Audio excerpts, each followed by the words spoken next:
Okay, this episode of Penn Point is starting.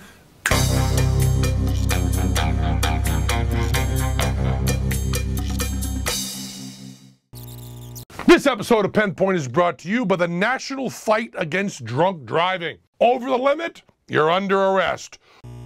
You know, I'm going to talk to you a little bit about this. I did this Penn Point about the plastic bags, about the bags that hippies carry, you know, the little carry-on tote bags they use for groceries, having like, what was it, E. coli in them, and being like making people sick.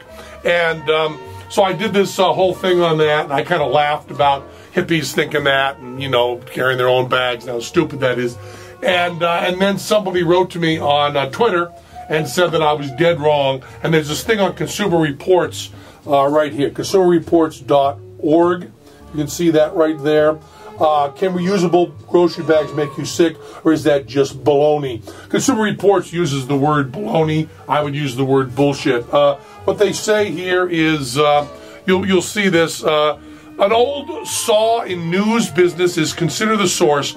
In other words, take into account not just what you're hearing, but where it comes from, which is why we're not swayed by a recent report about reusable grocery bags and their potential to make you sick. The report came out of the University of Arizona, Tucson, and Loma Linda University in California. Smack on page 1 is the note. The authors would like to acknowledge and thank the American Chemistry Council for providing funding for support to this study. The American Chemistry Council is a trade group that advocates on behalf of plastic bag manufacturers. So they're saying that, the problem is here, 84 reusable grocery bags collected in California, Arizona.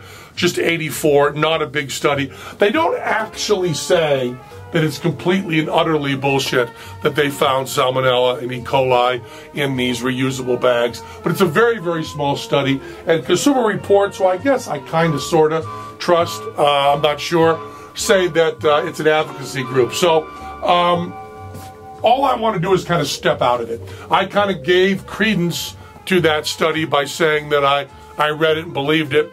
I don't know to completely dismiss it. I don't know it's completely bullshit. I don't know how much I trust Consumer Reports. But if you got the information about E. coli and salmonella coming from reusable grocery bags, if you got that information from me, well, throw it away, because I didn't know what I was talking about. I was going off half-cocked, which is the way I like to go off pretty often. So I think I was probably wrong on that, so check it out. So, okay, I just want to let you know, I'm not sure I was wrong, but it seems pretty likely I was wrong about the reusable grocery bags. But still, come on now, it's still funny. It's really a funny thing. If it were true, it'd be really funny if hippies were getting E. coli because they're using their reusable hippie grocery bags. But it might not be true. Might not be true, but still funny, okay? That's this Penn Point.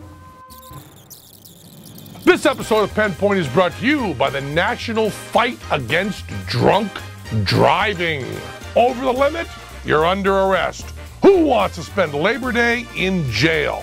Far too many people do not understand that alcohol, drugs, and driving do not mix. The message is simple, guys.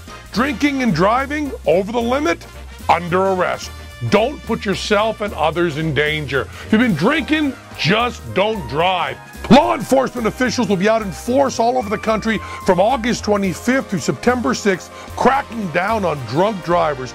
Beyond putting your life at risk, which is enough reason not to do it, and putting other people's life at risk, which is even more reason not to do it, you could also cost yourself a bundle of time and money. Jail time, the loss of your driver's license, higher insurance rates, and dozens of other unanticipated expenses from attorney fees, fines and court costs, car towing and repairs, lost time at work, etc., etc. If you're going to drink, designate a driver, someone like me, call a taxi, use mass transit, or find some kind of sober ride program.